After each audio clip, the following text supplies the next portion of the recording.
قسم ذات واجب کی اگر میں حسن چاہوں، اگر میں چاہوں، اللہ کی قسم اگر میں چاہوں عراق کو شام کر دوں، شام کو عراق بنا دوں، مرد کو عورت کر دوں، عورت کو مرد بنا دوں۔ بس یہی پہنچا تھا حسن۔ کام رجل من حضار، حاضرین میں سے ایک شخص کھڑا ہوا، حق کے نمک ادا کرنا چاہا، نمک حلالی کر رہا تھا دربار سے، ہاں پیسے حلال کر رہا تھا۔ کہتا ہے ابن ابی تراب میں یقدر علی ذالک، ابو تراب کے بیٹے اتنا بڑا دعویٰ، عراق کو شام، شام کو عراق، مرد کو عورت، عورت کو مرد، میں یقدر علی ذالک، کس کی قدرت ہے؟ بس علی کے بیٹے کے منہ سے نکلا اما تستحیین ان تقعدی بین الرجال، تجھے مردوں کے مجمع میں آتے ہوئے شرم نہیں آئی؟ ہربت خارج الباب، دروازے کی طرف دوڑی۔ حسن نے پکار کے کہا سن کے جا، اولاد علی کو بھونک لینا آسان ہے، تو نے جو کچھ کیا ہے اس کی پوری سزا تو سن کے جا۔ قد ساورت ایالو کا رجلن، گھر جائے گا نا میں نے تیری بیوی کو مرد بنا دیا ہے۔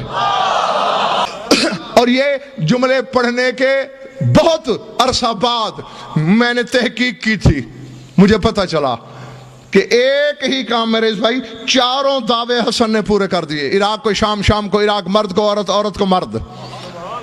اب تم نے یہ تو دیکھ لیا کہ مرد عورت ہو گیا، عورت مرد ہو گئی۔ تحقیق سے یہ پتہ چلا کہ یہ مرد شامی تھا، اس کی بیوی عراقی تھی۔ لرزہ طاری ہو گیا دربار پر۔ حسن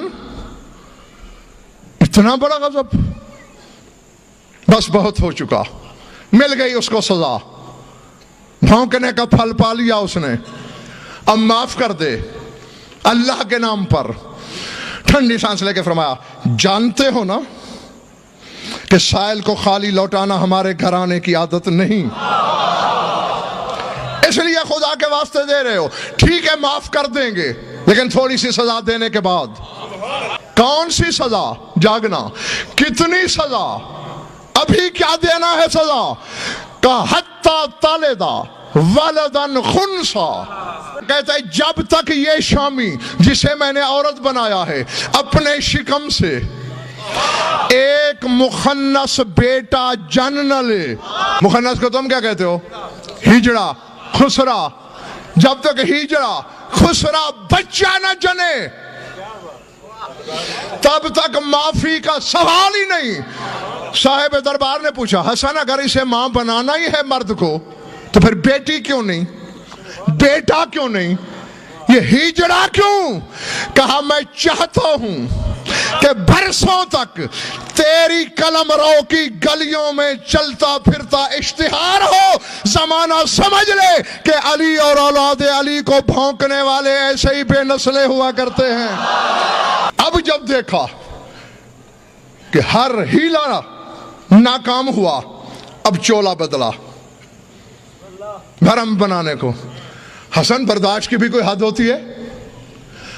میں جتنی منتیں کر رہا ہوں تو اتنا آگے بڑھ رہا ہے، میرے شہر میں، میرے ملک میں، میرے دربار میں، میرے ایک درباری کی جنس بدلی اور اب تیرے مزاج ملنے میں نہیں آ رہے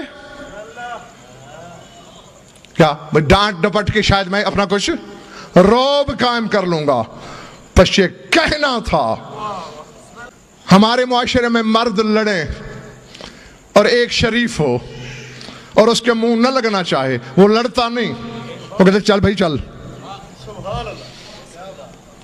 اور اگر کوئی عورت کسی شریف عورت سے لڑ رہی ہو اور وہ نہ لڑنا چاہے یا کسی مرد سے یا عورت سے، تو پھر کیا کہتے ہیں؟ چل ری چل یا چل نہیں چل، یہی کہتے ہیں نا۔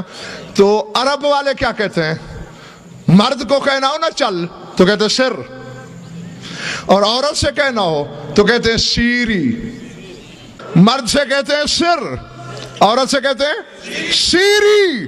جب یہ کہا نا کہ برداشت کی بھی کوئی حد ہوتی ہے، کب تک میں اپنی بے عزتی برداشت کروں؟ عالم جلال میں حسن اٹھا، فرمایا اما تعلم ان العرش سریری، وأحمد ضمیری وعلی امیری والحسین وزیری ان شئت اقل لک سیری. فرماؤ لکڑی کے تخت پہ بیٹھ کر اترانے والے احمق، تو جانتا نہیں عرش میرا تخت ہے. اما تعلم ان العرش سریری، عرش میرا تخت ہے. وأحمد ضمیری، محمد میرے ضمیر کا نام ہے. وعلی امیری، میرا سردار علی ہے. والحسین وزیری، میرے وزیر کا نام حسین ہے. ان شئت اقل لک سیری، چپ ہوتے ہو یا تمہیں بھی کہہ دوں سیری؟